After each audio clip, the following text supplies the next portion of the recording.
நடிகர் ஜெயம் ரவி அவர்கள் தன்னுடைய மனைவி ஆர்த்தியை பிரிய போறதா கிசுகிசுக்கெல்லாம் வந்துட்டு இருந்ததை பார்த்திருப்போம். இந்த கிசுகிசு அது உண்மைதான் அப்படின்றது இன்னைக்கு வந்து அவருடைய அறிக்கை மூலமா வந்து வெளியே வந்திருக்கு.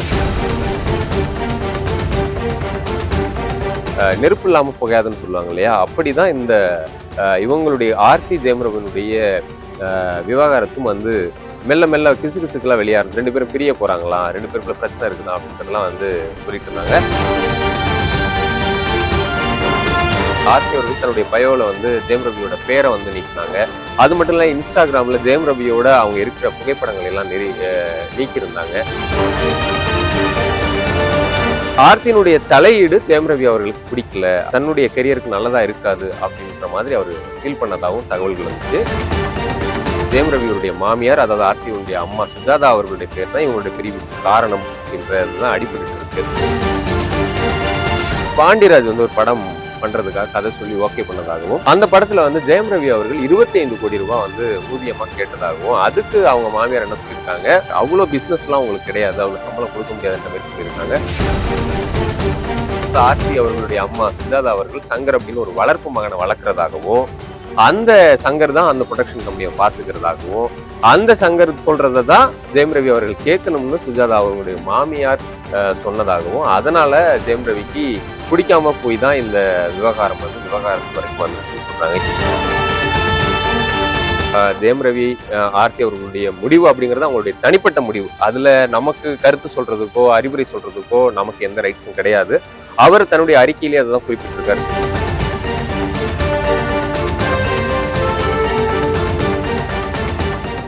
ஏஷியாநெட் நியூஸ் தமிழ் நேயர்களுக்கு வணக்கம். நான் உங்கள் இளையராஜா. இன்னைக்கு யாரை பத்தி பார்க்க போறோம் அப்படின்னா, இன்னைக்கு ஹார்ட் ஆஃப் தி டாபிக் அப்படின்னா நடிகர் ஜெயம் ரவி அவர்களுடைய விவாகரத்து விஷயம் தான் இன்னைக்கு வந்து சமூக வலைதளங்கள்ல பெரிய ஒரு பேசு பொருளா இருக்கு அப்படின்னு சொல்லலாம். நடிகர் ஜெயம் ரவி அவர்கள் தன்னுடைய மனைவி ஆர்த்தியை பிரிய போறதா சில மாதங்களாகவே கிசுகிசுக்கெல்லாம் வந்துட்டு இருந்ததை பார்த்திருப்போம். ஆனா அது வெறும் கிசுகிசுவாவே தான் இருக்கணும் அப்படின்னு நம்பிட்டு இருந்தோம். ஆனா அது அந்த கிசுகிசு அது உண்மைதான் அப்படின்றது இன்னைக்கு வந்து அவருடைய அறிக்கை மூலமா வந்து வெளியே வந்திருக்கு. குறிப்பா நடிகர் ஜெயம் ரவியினுடைய பிறந்த நாள் நாளைக்கு. அந்த பிறந்த நாளைக்கு முன்னாடி இந்த அறிவிச்சிருக்கார்.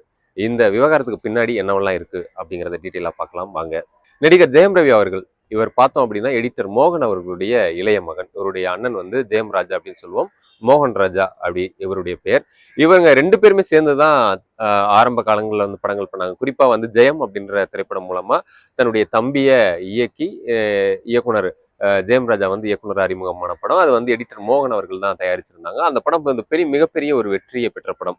அதன் மூலமா அடுத்தது வந்து M Kumaran son of Mahalakshmi, அதுக்கு பிறகு பார்த்தோம்னா சம்திங் இந்த மாதிரி தொடர்ந்து தன்னுடைய தம்பியை வந்து தெலுங்குல வெற்றி பெற்ற நல்ல திரைப்படங்களை வந்து ரீமேக் பண்ணி ஜெயம் ரவிக்கு பெரிய வெற்றியை கொடுத்தவர் ஜெயம் ராஜாவும் அவங்க அப்பா மோகன் சொல்லலாம். இந்த நிலையில ஒரு இளம் நடிகர்ல ஒரு முன்னணி நடிகரா வந்துட்டு இருந்த ஜெயம் ரவியும் காதல் வயப்பட்டார். அப்படி காதல் வயப்பட்ட அவருடைய மனைவி ஆர்த்தி தான் அவருடைய காதலியா இருந்தாங்க. 2009ஆம் வருடம் இந்த காதல் ஜோடி வந்து திருமணத்துல இவங்களுடைய காதல் வந்து கைகூடியது. 2009ல இருந்து கிட்டத்தட்ட 2024 கிட்டத்தட்ட ஒரு 15 ஆண்டுகளாக இந்த திருமண வாழ்க்கை அவங்களுக்குள்ள வந்து ஒரு சக்சஸா தான் போயிட்டு இருந்துன்னு சொல்லலாம்.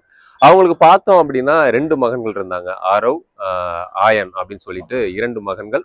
அதுல ஆரவ் வந்து டிக் டிக் டிக் அப்படின்ற படத்துல வந்து ஜெயம் ரவிக்கு அவருடைய மகனாகவே நடிச்சிருப்பாரு. அதுல டீமனுடைய மியூசிக் அந்த சாங்லாம் குறும்பா அப்படின்ற சாங் வந்து ரொம்பவே பிரபலமா எல்லாருமே கேட்டிருப்போம். அதுல அவர் நடிச்சிருப்பாரு. அது மட்டும் இல்லாம ஆர்த்தியினுடைய அம்மா அவர்கள் சுஜாதா, அவங்க வந்து ஒரு ஃபிலிம் ப்ரொடியூசரும் கூட. குறிப்பா வந்து ஜெயம் ரவி வச்சு படங்கள் தயாரிச்சுட்டு இருந்தாங்க. கடைசியா சுஜாதா அவர்களுடைய இயக்கத்துல, அதாவது ஜெயம் ரவி தன்னுடைய மாமியார் ப்ரொடக்ஷன்ல தான் சைரன் அப்படின்ற படத்துல வந்து நடிச்சிருந்தாரு. அந்த படம் வந்து ஒரு கலவையான விமர்சனத்தை பெற்று ஒரு முதலுக்கு மோசம் இல்லாத ஒரு படம்னு சொல்லலாம். ஒரு பெரிய வெற்றியை கொடுக்கலனாலும் ஒரு தோல்வி இல்லாத ஒரு படம்னு சொல்லலாம். அண்மையில அவருக்கு வந்து பார்த்தோம் அப்படின்னா மணிரத்னம் இயக்கத்துல பொன்னியின் செல்வன் பார்ட் 1 பார்ட் 2 2லயுமே வந்து அவர் தான் டைட்டில் ரோல் பண்ணாரு. அப்படி பார்த்தோம்னா அதுக்கு பிறகு சைரன் வந்து பண்ணியிருக்காரு. இப்போ அடுத்து பார்த்தோம் அப்படின்னா அப்கமிங்கா ராஜேஷம் டைரக்ஷன்ல வந்து பிரதர் அப்படின்ற ஒரு படம் பண்ணியிருக்காரு. காதலிக்க நேரமில்லை அப்படின்னு ஒரு படம் போயிட்டு இருக்கு. ஜெனி அப்படின்ற ஒரு படம் போயிட்டு இருக்கு. இப்படி பிஸியா அவருடைய சினிமா வாழ்க்கை வந்து போயிட்டு இருக்க பட்சத்துலதான் திடீர்னு வந்து நெருப்பு இல்லாம புகையாதுன்னு சொல்லுவாங்க இல்லையா, அப்படிதான் இந்த இவங்களுடைய ஆர்த்தி ஜெயம் ரவியினுடைய விவகாரத்தும் வந்து மெல்ல மெல்ல கிசுகிசுக்கெல்லாம் வெளியா இருந்து 2 பேரும் பிரிய போறாங்களா, 2 பேருக்குள்ள பிரச்சனை இருக்குதா அப்படின்றதெல்லாம் வந்து சொல்லிட்டு இருந்தாங்க. அது குறிப்பா காரணம் வந்து ஆர்த்தி அவர்கள் தன்னுடைய பயோல வந்து ஜெயம் ரவியோட பேரை வந்து நீக்கினாங்க.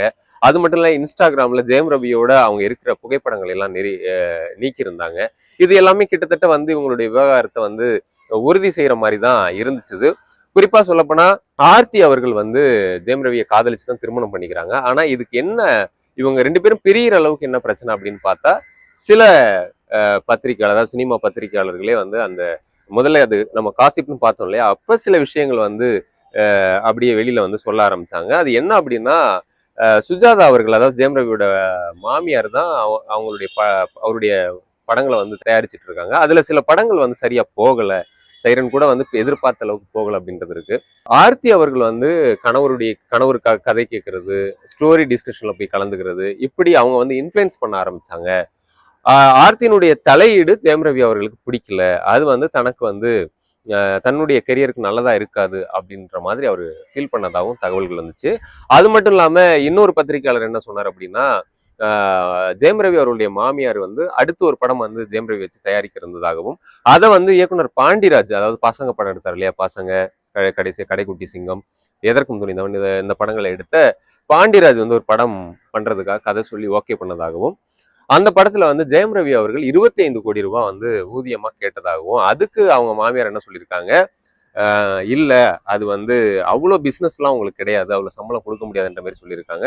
அதே மாரி அந்த சம்பளம் கொடுக்கலான்றதுக்கு வந்தப்போ பாண்டிராஜ் கிட்ட அப்ப படத்தோட பட்ஜெட்டை நீங்க வந்து கொஞ்சம் குறைச்சுக்கணும்னு சொல்லும் போது அது பாண்டிராஜுக்கு ஒத்து வராதுன்னு அந்த ப்ராஜெக்ட்ல இருந்து வெளியேறிட்டதாகவும் இப்படி சில தகவல்கள் இருக்கு. அது மட்டும் இல்லாம இன்னொரு கிசுகிசும் சொல்றாங்க. அதாவது ஆர்த்தி அவர்களுடைய அம்மா சுஜாதா அவர்கள் சங்கர் அப்படின்னு ஒரு வளர்ப்பு மகனை வளர்க்கறதாகவும், அந்த சங்கர் தான் அந்த ப்ரொடக்ஷன் கம்பெனியை பாத்துக்கிறதாகவும், அந்த சங்கர் சொல்றதை தான் ஜெயம் ரவி அவர்கள் கேட்கணும்னு சுஜாதா அவர்களுடைய மாமியார் சொன்னதாகவும், அதனால ஜெயம் ரவிக்கு பிடிக்காம போய் தான் இந்த விவகாரம் வந்து விவகாரத்து வரைக்கும் வந்திருக்குன்னு சொல்றாங்க. இது எப்படியோ இந்த பிரச்சனையில் அடிப்படுற பெயர் அப்படின்னு பார்த்தா ஜெயம் ரவியுடைய மாமியார், அதாவது ஆர்த்தியுடைய அம்மா சுஜாதா அவர்களுடைய பேர் தான் இவங்களுடைய பிரிவுக்கு காரணம் அப்படின்றதுதான் அடிபட்டு இருக்கு. இதுக்கு முன்னாடி பார்த்தோம் அப்படின்னா, இது சினிமாவில் குறிப்பா வந்து விவகாரத்துன்றது இன்னைக்கு அதிகரிச்சுட்டு இருக்க சூழல்ல குறிப்பா பிரபலங்கள், அதுவும் நமக்கு பிடிச்ச ஒரு பிரபலமான ஜோடி வந்து பிரியுது அப்படின்னா எல்லாருக்குமே ஒரு கஷ்டமா இருக்கும். அது குறிப்பா வந்து பார்த்தோம்னா அண்மையில பார்த்தோம்னா நிறைய நடிகர்கள் வந்து டிவோர்ஸ் அப்ளை பண்றது போறது அப்படின்றது இருக்கு. குறிப்பா வந்து நடிகர் தனுஷ் ஐஸ்வர்யா பிரிவு அப்படின்றது, அதுக்கு பிறகு ஜிவி பிரகாஷ் சைந்தவியினுடைய பிரிவு அப்படின்றது, அதுக்கு முன்னாடி பார்த்தோம் அப்படின்னா அமலாபால் ஏஎல் விஜயனுடைய பிரிவா இருக்கலாம், அதுக்கு முன்னாடி பிரபுதேவா தன்னுடைய மனைவியை பிரிஞ்சதா இருக்கலாம், விஷ்ணு விஷால் தன்னுடைய மனைவியை பிரிந்ததா இருக்கலாம். இப்படி தொடர்ச்சியா நம்ம வந்து கமல் அவர்களுடைய இது காலகட்டத்தில் நிறைய விவகாரத்துக்களை வந்து நம்ம வந்து பார்த்துட்டே இருக்கோம். இது குறிப்பா வந்து சக்சஸ்ஃபுல்லா போயிட்டு இருக்கிற ஒரு ஜேர்னில டக்குன்னு வந்து ஒரு மனைவியை பிரிகிறது அப்படிங்கிறது வந்து ஒரு தன்னுடைய ஆஸ்தான நடிகர், தன்னுடைய மனசுக்கு பிடித்த ஒரு நட்சத்திரம் வந்து இந்த முடிவு எடுக்கும் போது ரசிகர்கள் அதுல ரொம்பவே வருத்தமா இருக்காங்க. அது மட்டும் இல்லாம சோசியல் மீடியாவில் வந்து இந்த விவகாரத்துக்கான காரணத்தை வந்து இதுக்கு முன்னாடி இருந்த கிசுகிசுக்கெல்லாம் உண்மையானது மட்டும் இல்லாம இதுக்கு வேற என்ன காரணம் அப்படின்றத வந்து அலசி ஆராய்ந்து அறிவுரைகள் எல்லாம் வந்து சொல்ல ஆரம்பிச்சிருக்காங்க. எது எப்படியோ ஜெயம் ரவி ஆர்த்தி அவர்களுடைய முடிவு அப்படிங்கிறது அவங்களுடைய தனிப்பட்ட முடிவு. அதுல நமக்கு கருத்து சொல்றதுக்கோ அறிவுரை சொல்றதுக்கோ நமக்கு எந்த ரைட்ஸும் கிடையாது. அவர் தன்னுடைய அறிக்கையிலேயே அதை தான் குறிப்பிட்டிருக்காரு. தன்னுடைய வாழ்க்கையில அவருடைய சொந்த வாழ்க்கையில பல்வேறு சவால்கள் அந்தந்த வாழ்க்கைக்கு உண்டானதே இருக்கும். அது போல தன்னுடைய வாழ்க்கையில சினிமா தாண்டி சினிமா இல்லாத நிறைய விஷயங்களும் இருக்கு. அது எல்லாமே பார்த்த நண்பர்களும் சரி, ரசிகர்களும் சரி, ஊடகத்தினரும் சரி என்ன பார்த்துருப்பீங்க. நான் எல்லார்ட்டையுமே வெளிப்படைத்தன்மையோட இருக்குன்னு நினைக்கிறேன். அதனாலதான் இந்த கசப்பான நெஞ்சத்துக்கு கசப்பான இந்த விஷயத்தையும் வந்து பகிர்ந்துக்கிறேன்னு சொல்லிதான் இதை வந்து பகிர்ந்திருக்காரு. அதே சமயம் எங்களுடைய இந்த தனிப்பட்ட முடிவை நீங்களாம் அதை மதிச்சு வந்து நடக்கணும் அப்படின்னு சொல்லியிருக்காரு. அதற்கான காரணம் என்ன அப்படின்னா, அவங்களுக்கு நம்ம அறிவுரை சொல்றதோ அதற்கு வேற ஒரு காரணம் கற்பிக்கிறதோ நியாயமா இருக்காது. அவங்களுடைய முடிவுக்கு நம்ம வந்து மதிப்பளிக்கணும் அப்படிங்கறத அவர் வந்து கேட்டுட்டு இருக்காரு. ஸோ அவருடைய வாழ்க்கைன்றது இன்னமும் வந்து அடுத்தடுத்து படங்கள் பண்ணி என்டர்டெயின்மெண்ட் பண்றதுதான் என்னுடைய வேலை அப்படிங்கறத சொல்லியிருக்காரு. அவர் தொடர்ச்சியா படங்கள் பண்ணுவார், மக்களை மகிழ்விப்பார் அப்படின்றது இருக்கு. அவங்களுக்கு 2 மகன்கள் இருக்காங்க, அவங்களுக்கு ஒரு குடும்பம் இருக்கு. அவங்களுடைய குடும்பத்தை பார்த்துக்கிறது அவங்களுடைய தனிப்பட்ட பொறுப்பு, அவங்களுடைய தனிப்பட்ட விருப்பு சார்ந்த விஷயங்கள் அது. ஒருவேளை இந்த அறிவிப்புன்றது பின்னாடி பேசி சரி செஞ்சு 2 பேரும் சேர்ந்தும் வாழலாம், இல்ல பிரிந்தும் வாழலாம். எல்லாருக்குமே ஆசை அவங்க சேர்ந்து வாழணும் அப்படிங்கிறது. இருந்தாலும் நம்ம அவங்களுடைய தனிப்பட்ட பிரைவசியை நம்மளும் மதிக்கணும் அப்படிங்கிறது அதுல முக்கியமான ஒரு விஷயம். இந்த விவகாரத்தை நம்ம எல்லாருமே கொஞ்சம் பொறுப்போட கையாளணும் அப்படிங்கிறது தான் ஜெயம் ரவி சொன்ன அந்த வார்த்தைக்கு மதிப்பளிச்சு நம்மளும் இருக்கணும் அப்படிங்கறத நானும் கேட்டுக்கிறேன். இது மட்டும் இல்லாம இதுல சம்மந்தம் இல்லாத சில கமெண்ட்ஸ் சோசியல் மீடியாவில் நீங்க சில விஷயங்களை பார்த்துட்டு இருப்பீங்க. இன்னும் வேறு சிலரை இவங்க குடும்பத்துக்கு சம்மந்தம் இல்லாத நபர்கள் எல்லாம் வந்து சம்மந்தப்படுத்தி கமெண்ட் பண்றதெல்லாம் பார்த்துருப்பீங்க. அந்த மாதிரி விஷயங்கள் எல்லாம் வந்து நம்ம இந்த விஷயத்துல வந்து செய்யாம இருக்கிறதே அவங்களுக்கான மரியாதையா இருக்கும் அப்படிங்கிறது தான் இந்த விஷயம் மூலமா பார்த்துக்கிறோம். உடனுக்குடன் செய்திகளை தெரிந்து கொள்ள ஏஷியா நெட் நியூஸ் தமிழ் இணைந்திருங்கள். ஒளிப்பதிவாளர் ரஞ்சித்துடன் நான் உங்கள் இளையராஜா.